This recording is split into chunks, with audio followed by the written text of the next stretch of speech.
এইটা তারা আপনাদের এইটা ডিউটি আপনাদের উচিত এত ভালো মানুষ আপনারা এত সাধারণ আপনি মুরগি পরে এগুলো করছেন হ্যাঁ ও বাচ্চা যারা যারা এই রাস্তাতে যারা কাছে করেন আপনি সিভিকটার উপরে দোষটা দিচ্ছেন আপনার লজ্জা করেন আপনি সিভিকটার উপরে দোষটা দিচ্ছেন আপনি কি অন্য গ্রহে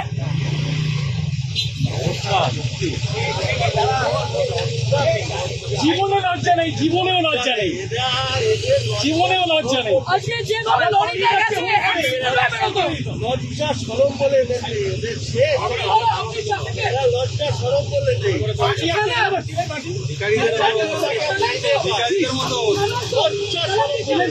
বসুন এখানে, আমি আগে দিচ্ছি, সবার আগে আমি দেবো। নতুন ট্রাফিকের নয় না, ও ট্রাফিকের না আমি